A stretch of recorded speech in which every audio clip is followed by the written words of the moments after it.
Olá pessoal, eu sou o professor Gustavo Viegas e este é o Toda Matemática.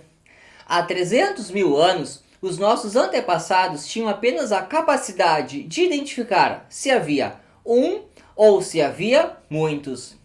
O homem passou a contar ali mais ou menos há uns 50 mil anos atrás. A ideia foi mais ou menos assim, ó. Se ele tivesse uma vaca, ele associava a uma pedra. Duas vacas associadas a duas pedras. Então a quantidade de pedras identifica a quantidade de vacas. Ele pode ter usado isso ou os dedos. Dois dedos em pé significam duas vacas. Então aí surgem os números naturais. Os números naturalmente utilizados em contagens. Há uns 30 mil anos, o homem começou a fazer registros em ossos. Por exemplo, a quantidade de vacas agora é representada pela quantidade de marquinhas num osso. Esse aqui é o osso de Xango. Ele é de uns 18 mil anos antes de Cristo. É um dos registros matemáticos mais antigos de todos. Bom, conforme vai passando o tempo, o homem ele passou a trabalhar com números maiores. O rebanho aumentou, ele pode estar interessado em contar os dias do ano. Então isso aí precisa de mais do que pedras ou dedos levantados. O homem passou a agrupar as coisas. Por exemplo, se ele tivesse 35 vacas, ele poderia associar agora a pedra ao número 10. Então, 35 vacas, ao invés de ser um bolo com 35 pedras, que é ruim de contar, são apenas 3 pedras, porque cada pedra poderia valer 10 agora, e 5 dedos levantados. Então é útil agrupar. Bom, mas agrupar de quantos em quantos? Nós fazemos de 10 em 10. Mas diferentes civilizações tiveram diferentes ideias. Eu vou mostrar para vocês algumas das principais. Bom, vamos começar com o Egito. Nós teremos aulas específicas para cada civilização. Então, por enquanto, é apenas comentários parciais. Os egípcios tiveram suas ideias lá em 3400 a.C. Eles agrupavam de 10 em 10. 10 em 10 deve ter origem nos 10 dedos das mãos. Então, o que eles fizeram? Inventaram símbolos. Tinha o símbolo aí para o 1, para o 10, para o 100 e por aí vai. Então, aqui eu achei uma foto de um templo egípcio em que aparece o número 12. Tem dois tipos de símbolos ali. Um que é virado para baixo, que é o calcanhar, que vale 10, e dois pauzinhos. O pauzinho, na verdade, se chama haste. Então, esse aí é o 12 egípcio. Já os babilônicos tiveram outra ideia. Eles agrupavam de 60 em 60. Eu vou chamar de babilônicos todo aquele conjunto de civilizações que viveu na Mesopotâmia aí há uns 6 mil anos antes de Cristo. Nos anos 3000 antes de Cristo, eles já tinham seu sistema numérico. Bom, como é que ele funcionava? O que tinha disponível lá para eles registrarem era argila. Nós utilizamos, por exemplo, papel. Eles utilizavam argila. Como é que era o sistema babilônico? Eles pegavam um pratinho de argila. A gente chama de tablet. Então tinha um pratinho de argila e eles tinham um pedaço de bambu. Se colocassem um pedaço de bambu assim, fazia um tipo de marcação. Mas se colocassem em outra posição, fazia outro tipo de marcação. Então era assim, eles posicionavam assim ou assim, e isso dava origem aos símbolos que eles utilizavam. Aqui eu achei um desses tablets em que aparece o número 30. Os romanos, lá nos anos 700 a.C., inventaram o seu sistema. Até hoje a gente usa isso daí. Então aqui eu achei uma foto do Coliseu em que aparece o número 52. E os maias, bastante interessante. Nos anos 500 depois de Cristo, eles já tinham o seu sistema e eles agrupavam de 20 em 20. Acredita-se que o de 20 em 20 é o fato de utilizar-se tanto os dedos das mãos quanto o dos pés. Então aqui eu achei uma foto de um calendário maia em que aparece o número 8. Bom, e os indianos?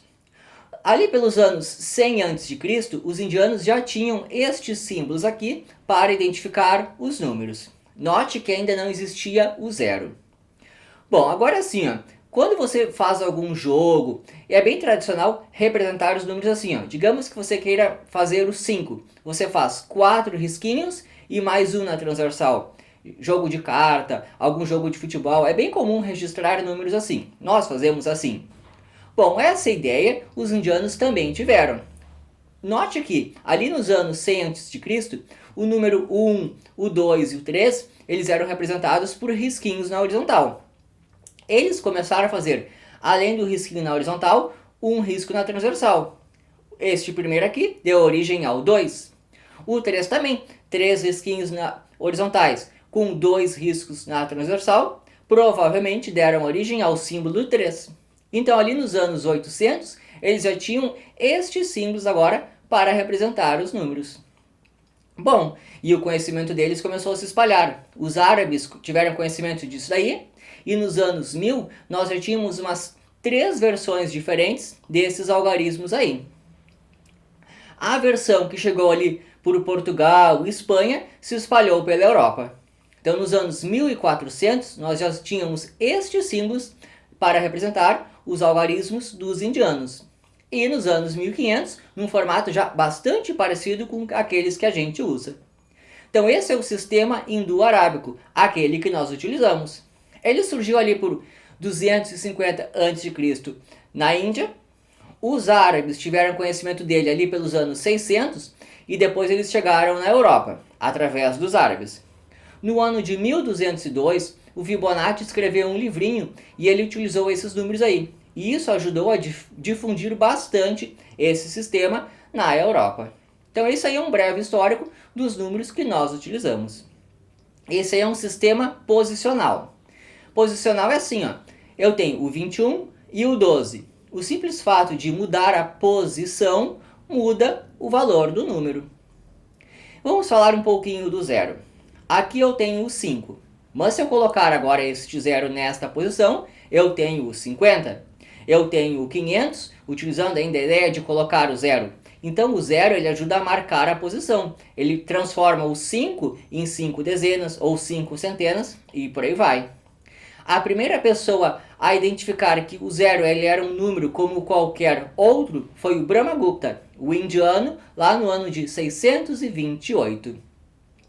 É interessante que o nosso sistema ele trabalha com as casas decimais. Então, onde eu coloco o símbolo, representa um valor diferente. Por exemplo, o 4 ali, ele representa 4 unidades. Mas o 2 são 2 dezenas. O 3 são 3 centenas. E o 1 ali é o 1 milhar. E para fechar, de fato, o que é um número? O número é aquela ideia que a gente tem de quantidade. Por exemplo, se eu olhar 23 árvores, eu estou mentalizando o número 23. Mas quando eu passo a escrever ele, agora eu tenho o numeral. E eu posso utilizar algum sistema para representar. Por exemplo, aqui eu tenho o 23 em romano, ou 23 no nosso sistema indo-arábico. Então aqui são numerais no sistema romano, ou numerais no nosso sistema indo-arábico. E cada sistema utiliza um conjunto de símbolos. Os símbolos se chamam algarismos. Então, o 23 em romano utiliza 2 algarismos, o x e o y. E no sistema que nós utilizamos, 2 algarismos, aquele que significa o 2, que é um símbolo do formato já conhecido, e o 3 também. Então, o numeral é a representação do número, o número é a ideia da quantidade, e cada numeral utiliza uma certa quantidade aí de algarismos. E é isso aí. Espero que tenham gostado. Muito mais vocês encontrem todamatemática.com.